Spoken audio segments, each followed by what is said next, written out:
Judy, you were in the 50s, right? And Marilyn, you were in the 60s, and we move along. We're going to start with the class of 1960. All those in 1960, please stand. We should start to generate some big numbers now. 1961. 1961. 1962.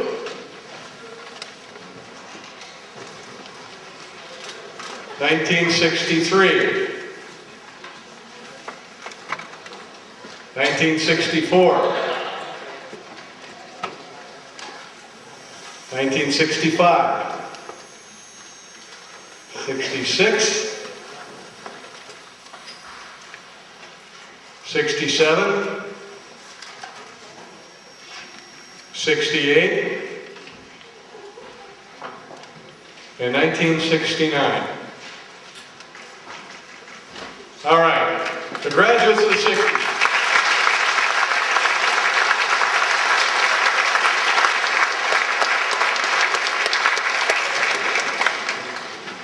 You know, another couple that would have been in the 60s, I think they would have been in the class of 66, I'm not sure. They were Ole and Lena's grandsons. And interestingly enough, they were also named Ole and Lena. Well, they weren't really their grandchildren because they weren't from the same family. But Lena was a Sunday school teacher over in Edmore, and she was very serious about teaching Sunday school. And Lena, or Ole, I should say, was not too interested in spiritual things, but he would go to church because he had an eye for Lena. And every Sunday morning, he would try to get close to Lena, and he would offer different things that came from his world that he would think she might be interested in. And so one Sunday he approached her after church and he said, "Lena, come on over here, let's have a cigarette together." And Lena looks at him, she says, "Ole, I teach 5th grade Sunday school. What would the children think? I can't do that." So another week goes by, and Ole, after church one day, goes up to Lena and says, "Lena, why don't we have a drink tonight, just you and me?" Lena says, "Ole, I teach 5th grade Sunday school. What would the children think? I can't do that."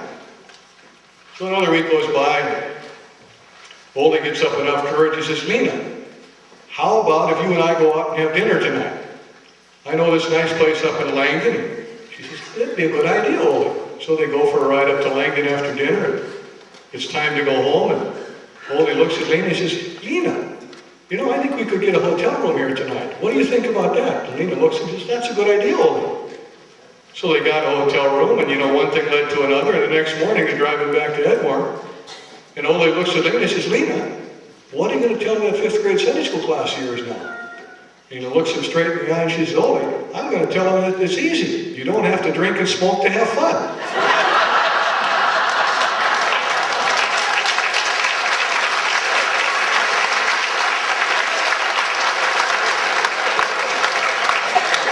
Well,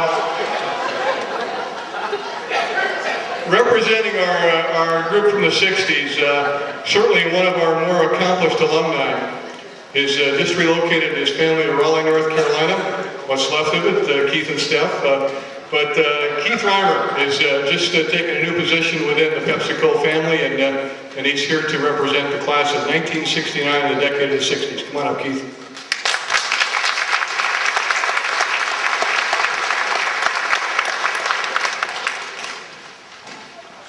You know, the first thing we have to do is give Mr. Iverson a round of applause.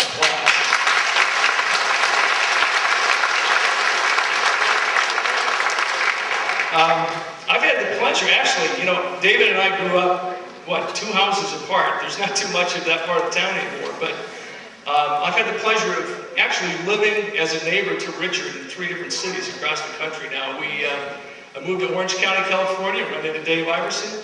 Move up to Seattle and Redmond, Washington. Here's Dave Iverson. So I've enjoyed his company for a number of years. Great guy.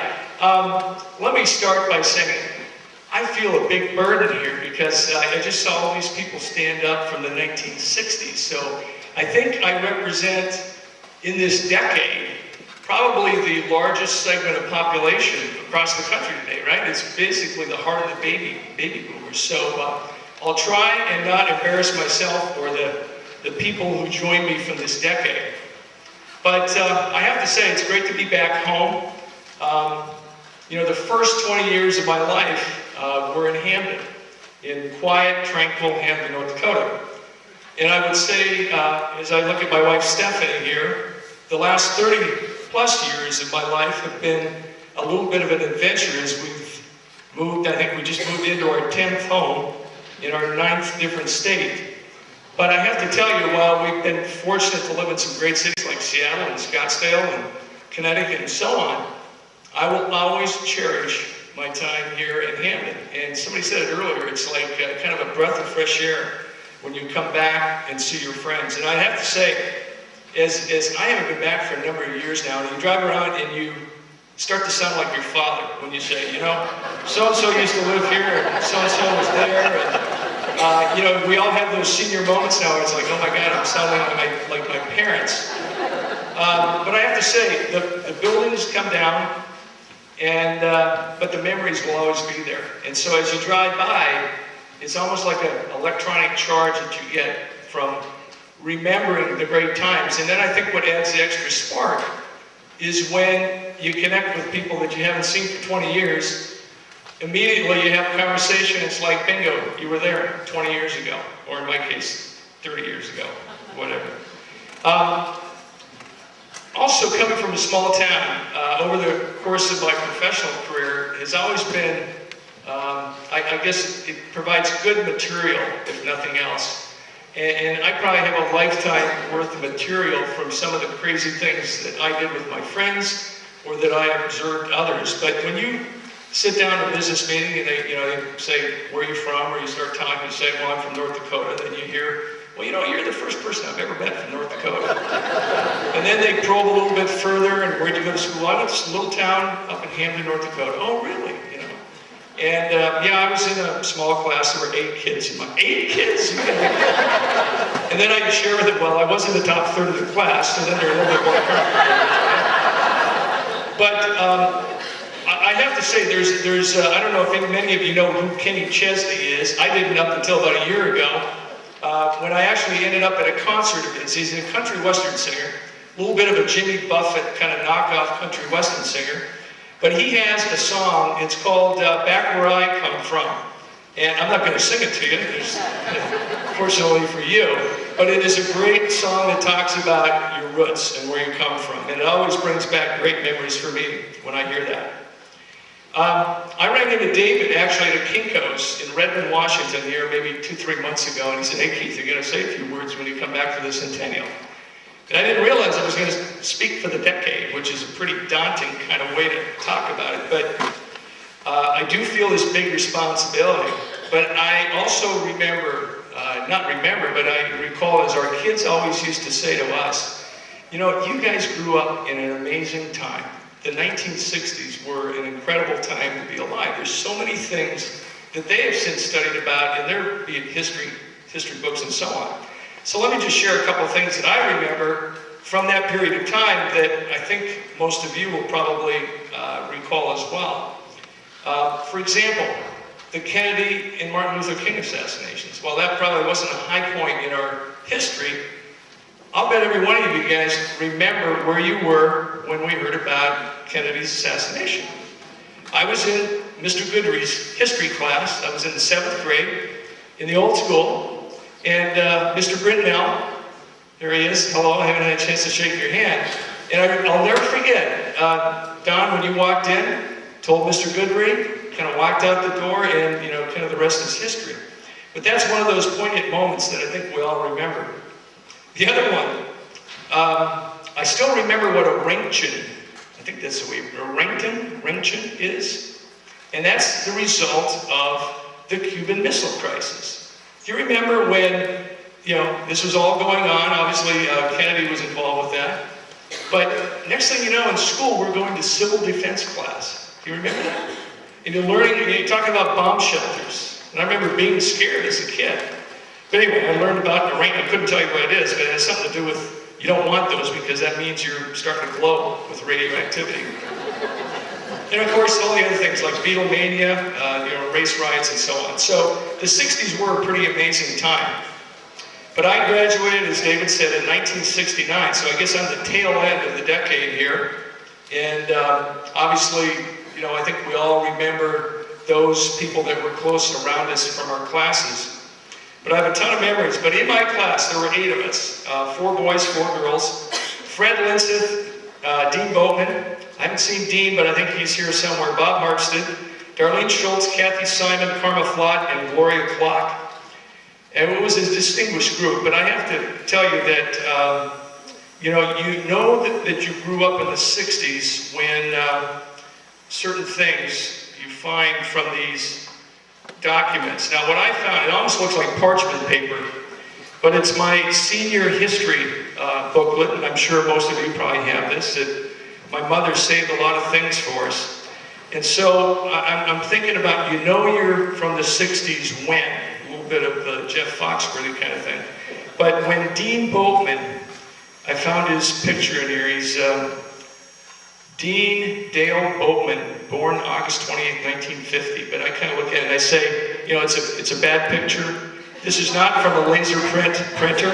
This is from a mimeograph. Do you guys remember that?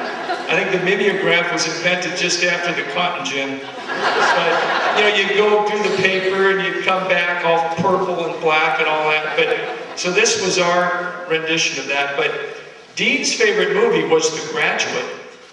And Dean's favorite actor was Tony Curtis. So you're from the 60s.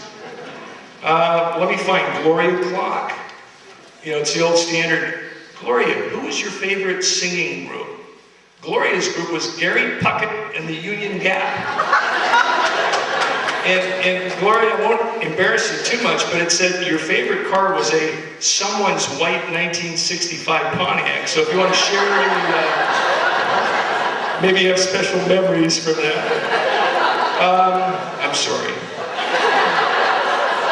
Bob Harpstead, Robert Wayne Harpstead. I'm sorry I haven't sent you Christmas cards or birthday cards, even though I know your birthday. But here's Robert's favorite song, Folsom Prison Blues. Obviously, his favorite male singer was Johnny Cash. Tammy Wynette was his favorite female singer. His ambition was to go into the service. I'm not sure if I don't think he did go into service. All right, one last one. Here's Fred Linseth.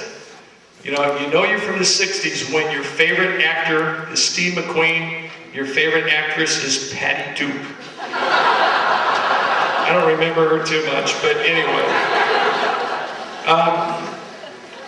There's also a good friend of mine, Denny Tronson, who's from Langdon. He sends me emails. I see him once every 10 years, but in the electronic stage of where you stay in touch with people, and all he does is send jokes out. But there's this one that I have to share a couple of. It's the old, you can tell you live in a small town if, many of you probably have heard some of these, but I thought they were great. You can tell you live in a small town if you dial the wrong number and you still talk for 15 minutes. You can tell you live in a small town when you write a check in the wrong bank and it still goes through for you. Remember that in Munich. You can still tell you live in a small town when you miss Sunday church and then you start getting get well cards. Or you can tell you're from a small town if you can't walk for exercise because every car that passes you stops and asks you if you want to ride. Or the last one, this one, you can tell you live in a small town if you run a ditch 5 miles out of town and word gets back to town before you do.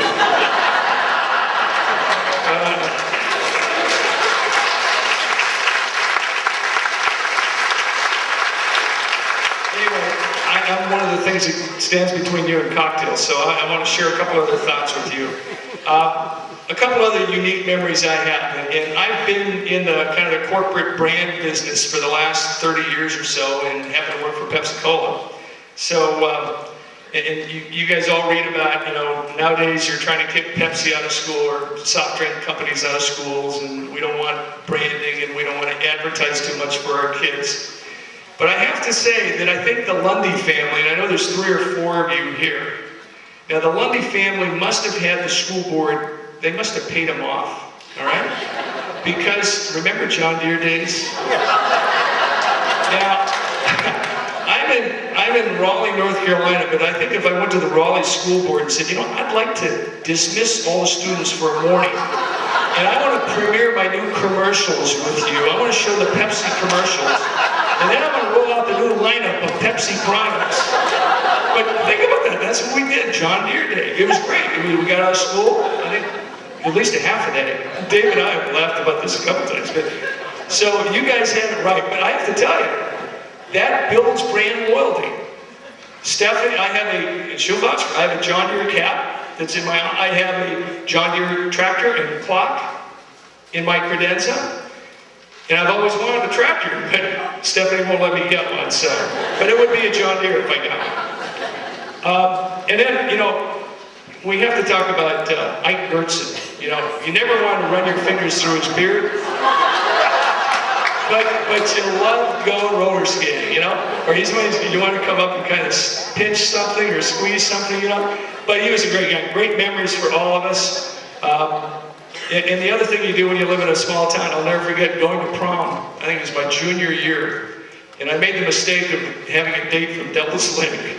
And, you know, I realized it's like, okay, you got to go 40 plus miles to pick her up, 40 plus miles back, have dinner, dance, 40 over, 40 back. It's like, I did get back, but that's living in a small town. A long ways to go for a movie, or in that case, a day.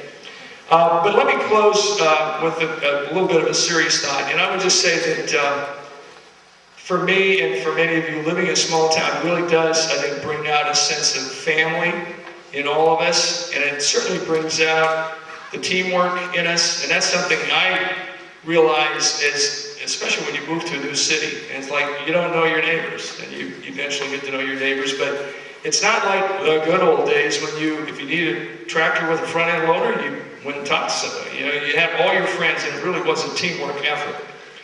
But I know that this town, this event is a good example of the tremendous pride that many people took in their community. I certainly feel that, but I have to say, since I've got the mic here, there's probably one person that has no more pride in this community than my father. And so I know he's put a lot of blood, sweat, and tears into this place, along with many others of you. But Don, I just want to say thanks for providing a great home for me here, and thanks for caring for Hampden as well. So thank you very much, and let's go have fun.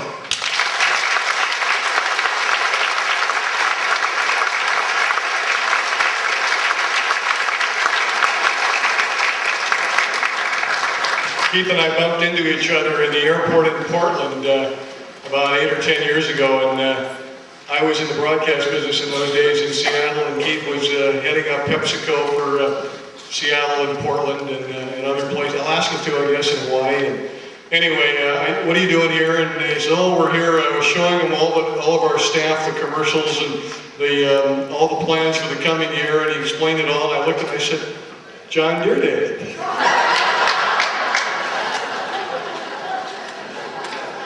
Keith, you know, perception's reality. I too had 8 in my class. I think, I may be giving myself more credit than I deserve by saying I finished 4th, but I've got a lot of miles out of telling my city friends that I finished 4th in my high school class. Well, we have another group from the class of 1954, and they've got on matching vests. They're all here ready to sing and entertain. And they're the Golden Girls with golden vests from 1954, exactly 50 years ago. How appropriate.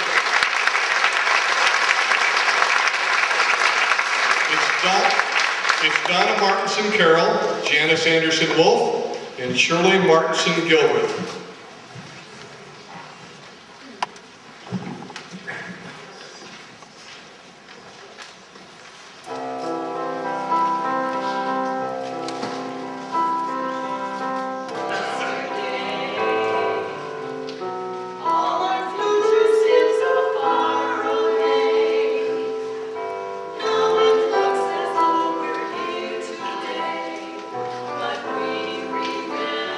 Yes.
Thank you very much. How appropriate. I didn't get it when it had the Golden Girls, but it all comes together now. We were a little slower after you finished. We're almost there. Stay with us. But we have one more decade to remember, and a number of people that I think you all want to recognize for what they have done in putting this weekend together, which we've just embarked on. It's, I said to Dolores and Ione yesterday, I think that you're probably going to have withdrawal on Monday when this is all over. But boy, what a bunch of work has been done by those who live in the community. And I want to recognize for the part that they've played this weekend. And I realize when you start naming names, you always run the risk of neglecting someone, and it certainly is not anyone's intent to do that. We want to applaud all of you who've done so much to make this weekend happen. We're going to start with Larry and Ione Warner. Larry and Ione, please stand.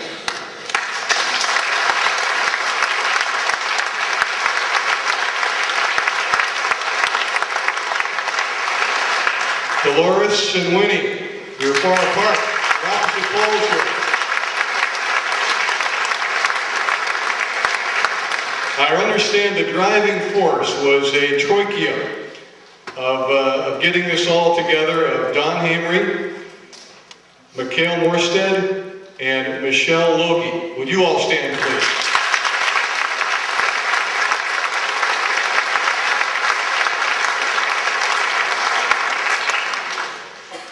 Where's Howard Scar? Howard? I lied, Howard. Howard, stand up. Let us thank you.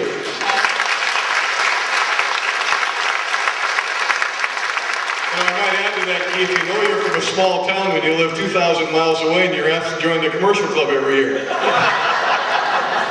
Thank you, Howard. My dues are coming. You may get away, but you can't ignore your responsibility. And Larry and Judy Schrader, all the work you did and the banners and the things that you put together, please stand. They live in Fargo now, but they participated heavily.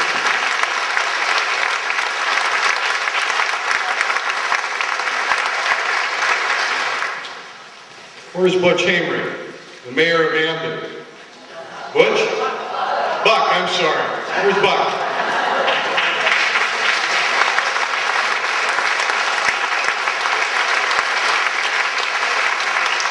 No wonder you're so thin, Buck, with all the work you've done on this community. I understand that Buck was busy painting the gym over the last year on the outside. We thank you.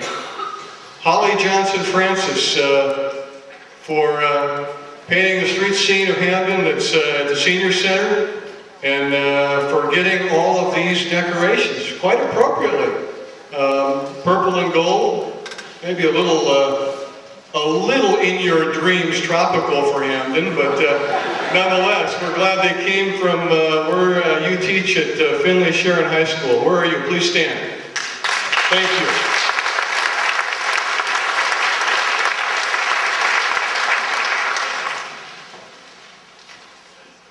And when this weekend is but a memory, and it will be, we will have something to hang on to that we will all treasure through the years.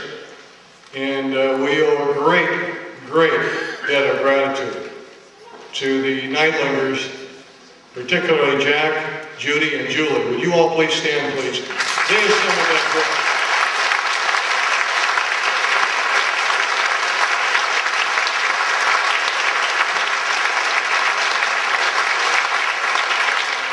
Judy was, I'm sure she was with you as she was with me, as you may have straggled to get your family stories in and your remembrances and whatever. And I had made a decision back in December, I think. I just wasn't going to have time to do it.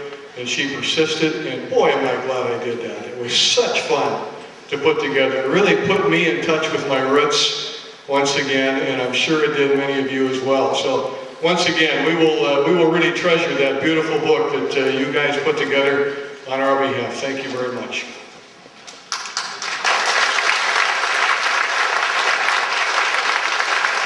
And last but not at all least, everybody who still has 58338 as their zip code, would you please stand? We want to recognize all of our community members, everybody who lives in Hampden. Please stand.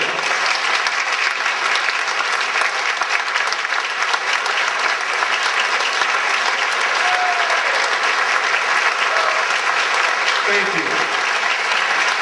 Thank you very much.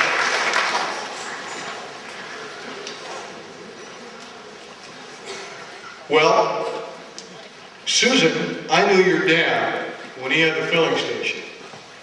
And I suppose if I can tell about Glenn Severson taking my money playing poker, I can tell about your dad taking my money pitching nickels and dimes and pennies, because he did that. We sure enjoyed Dennis Horner in the short time that he was in the community, at least as I can recall, and the wonderful way he had with us as young people.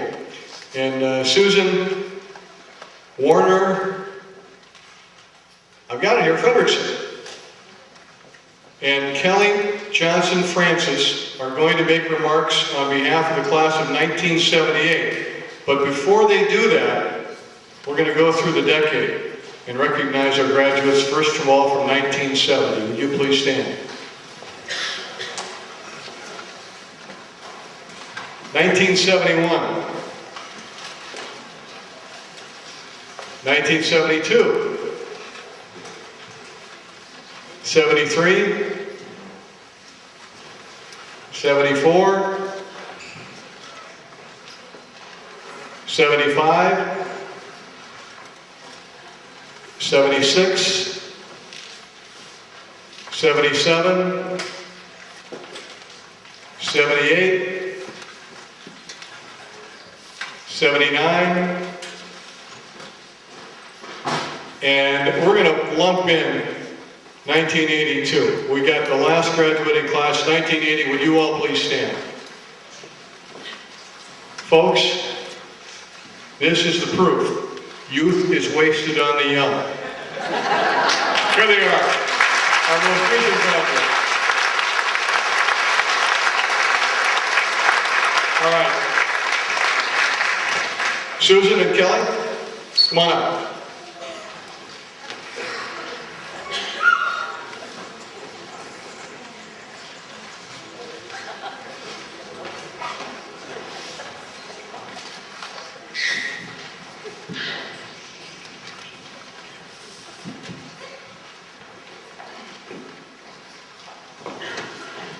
Well, Susan, here we are at the Hampden School reunion.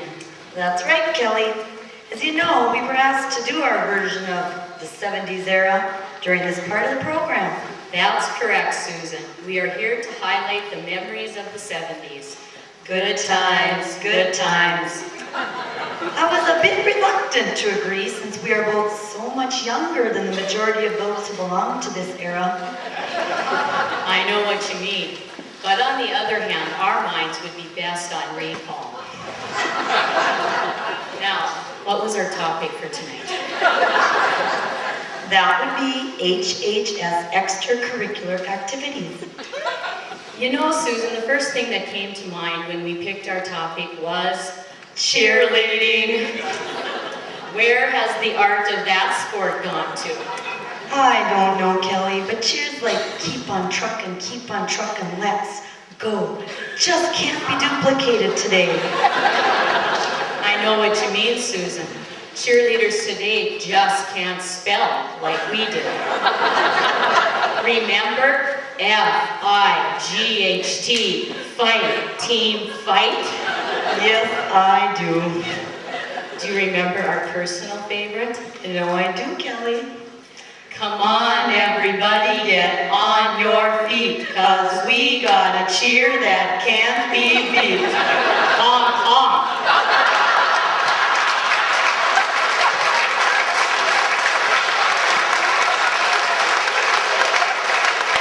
Did you just think that? No, I had to call my sisters to remind me of it, so I wrote it down. That was funny. Thank you. You're welcome.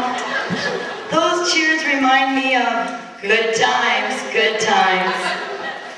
Sports fashion trends will never be as good as they were in the 70s. You got that right, Susan. Remember the jumpsuits that the girls were lucky enough to wear for Phi Ed? No, I don't. But I believe some of the older ones would. Good times, good clothes. How about those basketball shorts the boys used to wear? You just don't see legs like those anymore. I know what you mean. It's such a shame to have to concentrate on skill now instead of... Susan, let's get back on the topic. Oh, you're right. Now, what were we talking about? Basketball? Do you remember when we started playing? Yes, I do, Susan. We knew so much about the game that Mr. Gendrew just stood back and nodded his head. I think he was shaking his head. Oh, you're probably right about that one. Remember when we made sport headlines with our boys' basketball team? I do. Wasn't it cool to have Miss Herman be the first North Dakota female coach for a boys' team? That was cool. How about when Gilmer mastered the use of alliteration when he used us as an analogy in his sports columns? Actually, Kelly, that was sick. Oh, you're absolutely correct, Susan. Cool.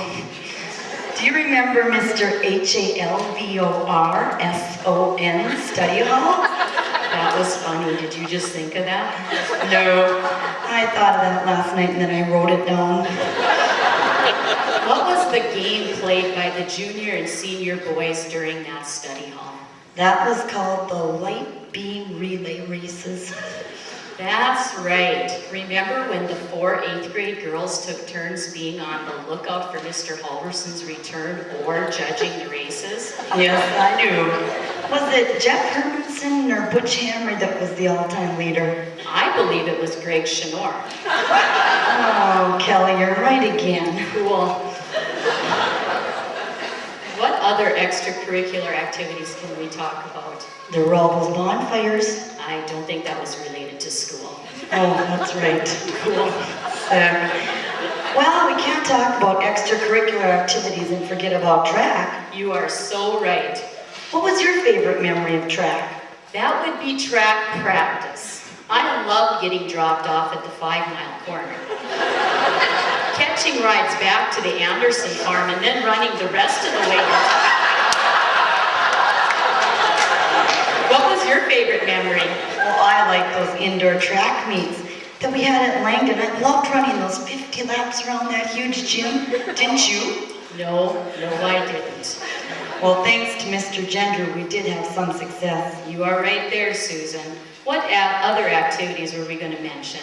Well, right here on my script it says talk about high school plays. Oh, you're right again. It's on mine too. What comes to mind when you think of high school plays? I remember Levon Christensen's many characters. She was funny. Yes, she was, Susan. And then some people have the knack to ad-lib. I remember something about gumdrops. I think the gumdrops got left in the car. Well, let's not forget about the prom. No, those things bring back some memories of the Empire waist dresses and the flip and the beehive hairdos. You just don't see cool styles like that anymore. And the bell-bottomed hip-hugger pants. They were a personal favorite of mine. Neat. Not all the time. Susan, I think we have covered all the honker activities. I believe we have, Kelly. But do you tell anybody that you're a honker? No, I don't. Why, have you? Unfortunately, yes. Was it funny? Unfortunately, no. I'm sorry. Thank you. You're welcome. Well, Susan, our time is up. Yes, it is, Kelly. We'd like to thank all of you for joining us down our little trip on memory lane. I think this is where we do our final cheer. 78, 78, 7777, 78.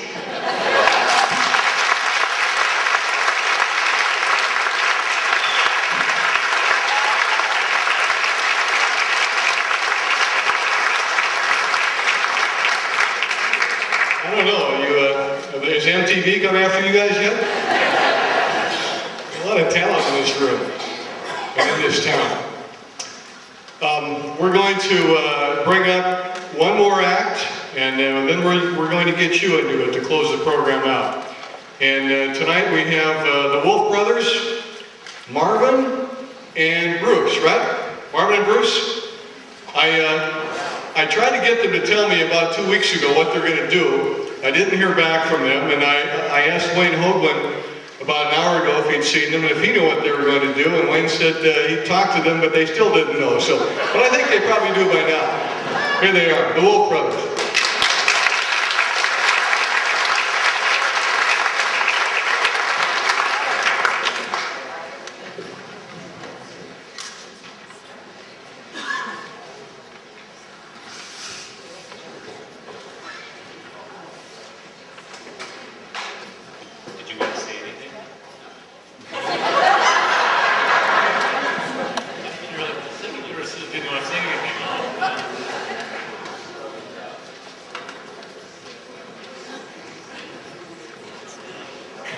You may not understand the words of this, but it's Italian, you know, but we don't understand it either. So I feel pretty safe.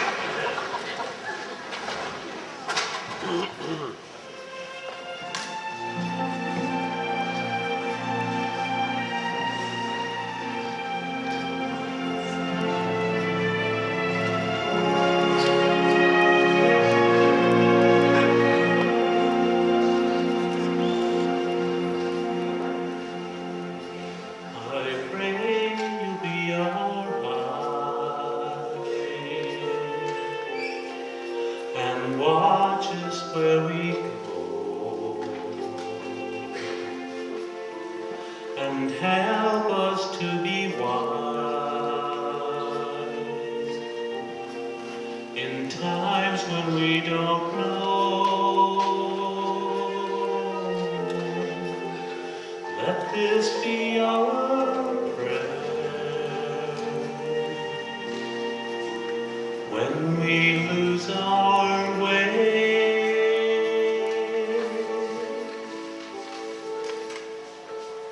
Lead us to a place, guide us with your grace, to a place where we'll be safe.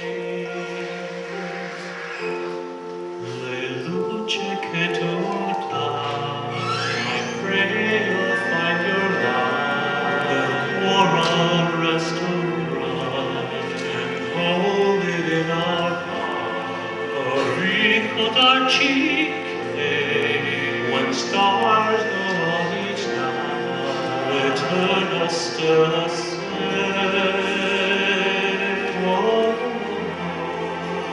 Nella mia preghiera, let this be our prayer. One definite chance when shadows fill our day. Lead us to a place, guide us with your grace, give us faith so we'll be saved. Sogniamo un mondo senza violenza, un mondo di giustizia e di speranza.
Need to find a place, guide us with your grace, give us faith so we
Well, I may not know what they're singing, but I'll tell you, folks, I spent about 3 months a year in Italy, and they could pass for natives. That was beautiful. Just beautiful.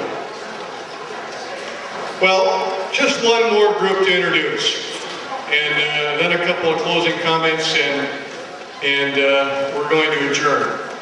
But I think we'd be remiss if we didn't, since there are still many here who would have graduated and walked across this platform had there still been a school. I'd like all those who would have been graduates of Hampden High School, that would be from 1981 until the present, if there were a high school here. Would you all please stand?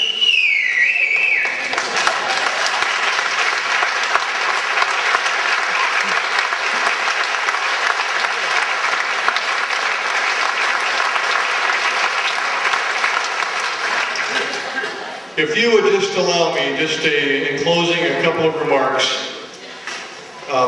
Dolores emailed me about a year ago and asked me if I would serve as the MC for this program, and I was very honored. And I spent a lot of time abroad, and I'm by myself a lot in foreign lands, and when you do that, you often think about home. And in so doing, I thought of a number of the things about this community and what it was like for me. And this is a period piece of the 50s and 60s, but things I wish that I could do again, and I'd just like to share a couple of them with you. I wish I could go to Goldie's Variety and buy penny candy. I wish I could get out of school for John Deere Day. I wish I could see Ray Little and his country band from Winnipeg at the Oddfellows Hall. I wish I could dance to Curtis and the Galaxies. I wish I could have lunch after a basketball game. I wish I could charge it at Jansen's store. I wish I could participate in junior and senior class plays. I wish I could wear those magnificent purple and gold honker warm-up with the back flaps, those basketball uniforms. I wish I could carry water from the Zor Church basement to the school for the teacher's coffee. I wish I could have a Saturday night barbecue sandwich at the Willing Workers Building. I wish I could wait for the fairway truck on Fridays to bring fresh baseball cards. I wish I could measure crops in June. I wish I could trade baseball cards again with Gordie Harlan. I wish I could listen to Pearl Onstead tell Bible stories with her flannel graph. I wish I could pitch pennies with Dennis Warner. I wish I could choose up sides. I wish I could play basketball outside in February and March on that little concrete court out there. I wish I could listen to the county tournament on KDLR and the polkas in the morning before I went to school. I wish I could go to Munich for the districts. I wish I could marvel at the speed of those great late 50s Olsen Bronco basketball teams. I wish I could go to Sunday matinee at the Roxy in Langdon, see a Saturday night show at the Oddfellows Hall, park and watch the Aurora Borealis.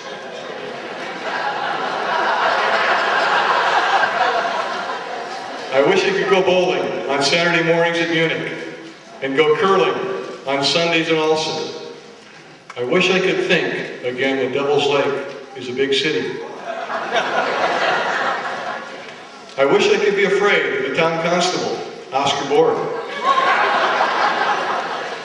I wish I could take a train ride to Sarles and back. I wish I could look forward to the start of basketball practice, and perhaps most of all, I wish I could sing the same songs at the school Christmas program that we do at church. Ladies and gentlemen, it's great to be home. It's just been a lot of fun for me to be here tonight with you and to see the talent that there is in our community and to be a part of this celebration. We've only just begun, and as we conclude, we're going to ask all of those who were cheerleaders at Hampden High School, every one of you. I don't think there's any guys here. All the girls. We have one guy? Oh, the choir. Oh, I'm sorry. For goodness sakes. We got the all-school choir. And it's directed by Diane Martinson Blue. And Pam Iverson Lansom is going to accompany them. And they were trying to practice this afternoon, and perhaps you heard them in here. You were all visiting, and they were trying to sing over here, and they don't know how this is going to work out, but I'm sure it'll be good.